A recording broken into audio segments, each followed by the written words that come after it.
shit.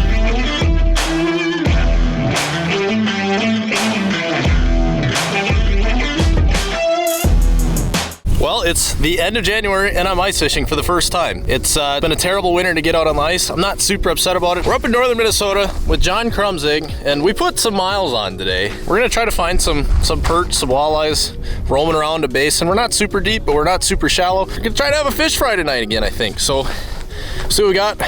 We're already on. Oh, that would have been perfect. Nothing beats a hook set in the intro. Oh yeah, swim over here. There a bunch? No, it's in between us. Just the one. Okay. Yeah. Oh, he's gonna bite you. Yeah, okay, I was gonna say. Better? Another good one.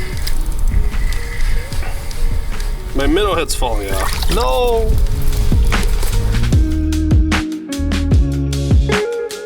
And just like that, school moved, so we're moving.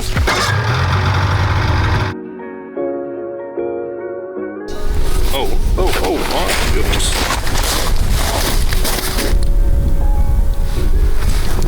Nice! There's another one. Oh, maybe not. It's bigger than I thought. There's another one down there. Is there? That'll eat. I like to have a bigger bait with it, so that way, I mean, a lot of them, the swim bladder's coming out. Bigger bait, bigger fish. That way you're keeping the good, or the bigger ones. The little ones don't tend to bite the bigger baits. So you don't have fish you kill that you don't really want to eat. Exactly. You might catch less fish, but that's fine, right? You know, that actually is another thing though with like live scope or any live imaging. If you're, oh, I got one under me. If you're in deeper water, you can kind of like judge the size of a fish, and really, if you see a small one that you don't want to catch and keep, or think you don't want to catch and keep, especially once you get good with it, you could just see that small one and kind of just reel up and not catch it. Let's go! There's another one down there. Yeah.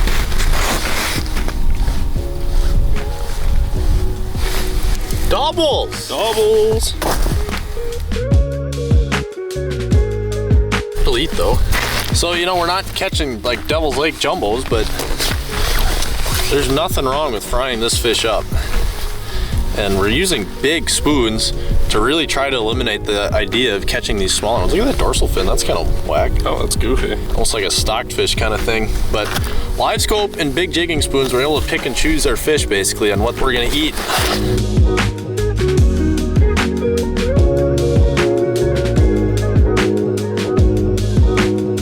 You know what this reminds me of is like a school bus. It's making all the stops. Going to pick up the kids.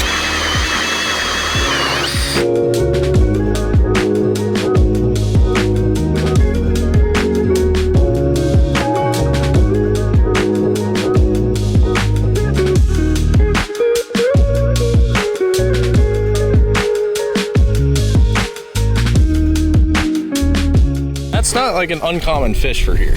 Nah, it's like run of the mill.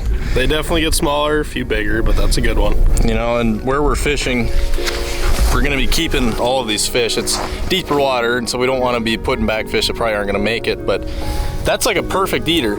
And people think you gotta go to the Dakotas to catch perch, and it's good out there. There's probably bigger ones, but man, this is fun. Pull out the phone, get bit every single time. Turn off the camera. I don't think it's a perch. Is that right?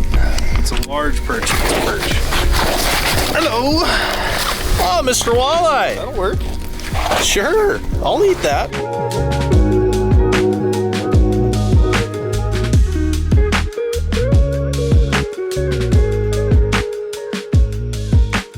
So if you've paid attention to the ice fishing world the last few weeks, you've known barotrauma has been a hot topic. And if you noticed, we've been fishing anywhere from like 29 to 40 plus feet of water today. You might be saying, well, Dan, you made sure to make it clear that you didn't want people fishing deep. And now you're fishing deep, and yes, we are, but we've also kept everything we've caught. And we want to make that clear that if you're gonna fish deep, you just gotta be smart about it and make sure you're keeping fish. So we're using bigger baits to try to catch bigger fish that we actually wanna keep, and we're using live scope, and if we see those smaller fish, we might try to avoid catching them. But so far, we haven't really caught anything that we've wanted to put back. We've caught nice perch and good eater walleyes, and so we're being smart about how we're fishing deep. We're not saying you can't fish deep. If you're going to, just be smart about what you're gonna keep and not try to release all these fish, because there's a good chance, even if a third of them are dying, you're still killing fish unnecessarily. And if you're gonna catch them out of deep water, you might as well eat them and have a good meal. Made a switch. White, coffin spoon, super glow. Come over here. Yep. Nice. Right away on the switch. That'll do. That'll eat. That'll do. So this is like spot, I don't know, number 7 or 8 or 9 or 10, but picking away at them is fun, being mobile. We would not have these fish if we were sitting in a fish house, so you gotta move around if you really want to be productive. You can catch plenty of fish in a wheelhouse, but we're catching way more doing this. Shot in the dark here. We'll see what happens. Well, the hope. Oh, you got one coming up to you. Jeez. New spot. Nice. Hey, got him. They didn't look half bad either. Like one No, it catching. looks, I don't know, better. Doesn't feel better, but Doesn't look terrible. We're on like zero structure here, and this is a lake that's pretty full of structure. And I think it's a misconception, especially in Minnesota, that you got to be on like a rock pile or something to catch perch or fish in general. And it's really quite contrary to. yes, they get off the structure and it'll be better.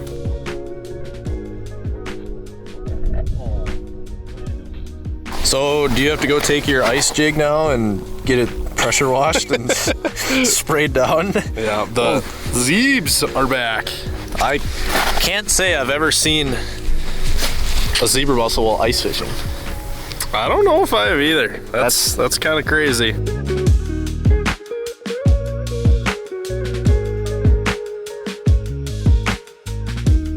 There's more too.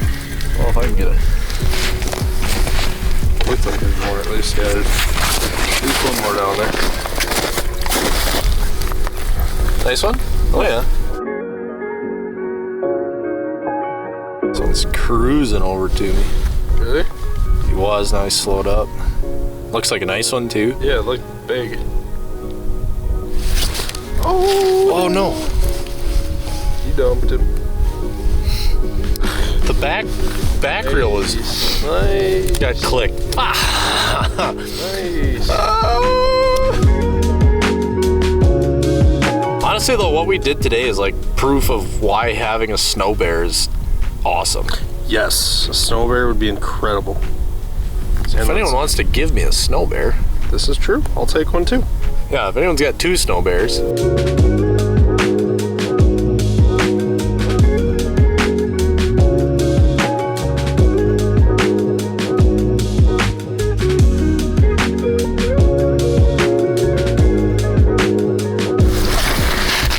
What you got? That's Just a big perch. Dandy. That's what we're looking for, those big ones. We're picking them out, big baits, big fish, huh? Yeah, big spoons gets the big ones. Good eater.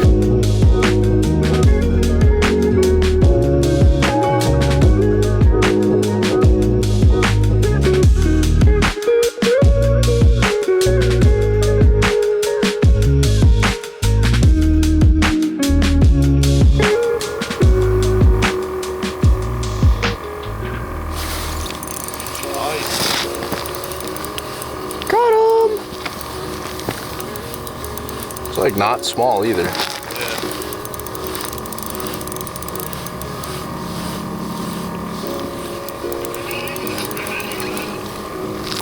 Oh, that's right.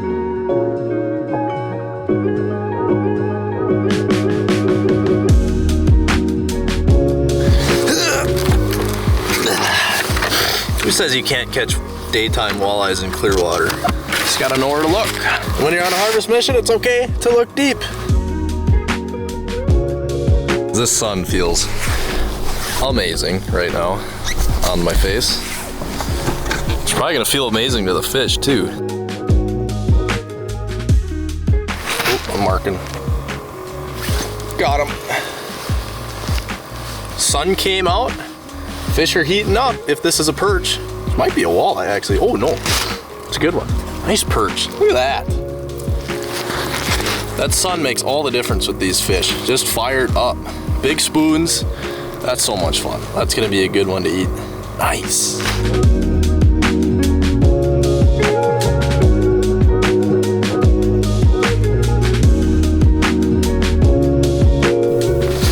Oh! That was sick.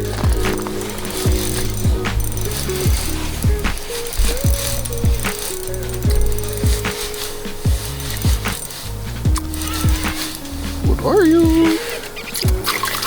Nice. Walleye. You want me to land it for you? Nice. So we've talked about using live scope to judge the size of your fish here when you're doing this. Obviously John's using Vexilar, and that's fine too. That's what he's got out here right now. Live scope's really the best way to see the size of those fish. But so far we haven't really had any little fish that we haven't wanted to keep.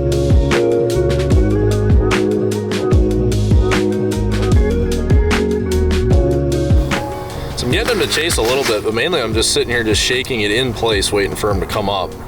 They'll kind of come up, take a swipe at it. There we go. But don't seem to really have to get him to chase too much, but they will.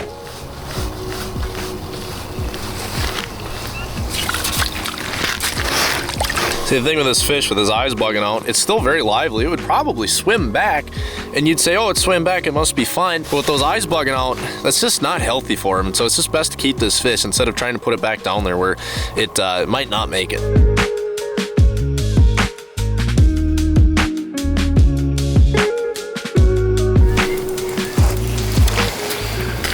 Another nice eater.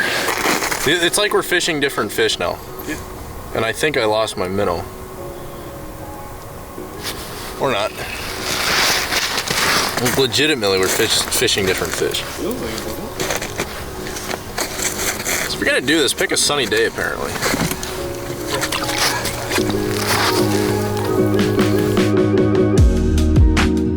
This is John wanting to go in. He's wrapped in the live scope.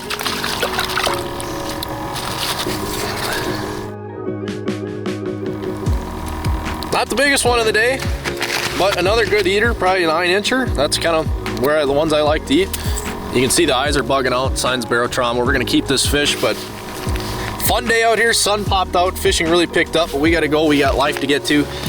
We're gonna put that one on the ice. It's a fun time to go fish deep and go on a little meat run. Again, I can't stress enough, you're gonna go and fish deep for these fish. Make sure you're prepared to keep them and clean them and have a fish fryer, cook them up however you want. This isn't something you do to catch and release. We're not telling you to go catch and release these fish, but if you're gonna fish deep, keep them. It's fun. It's a great midday opportunity. When the walleye bite slows down, go catch some perch, and you might catch some walleyes mixed in with it too. A lot of fun. It's not just a thing for the Dakotas. Thanks for watching. We'll see you next time.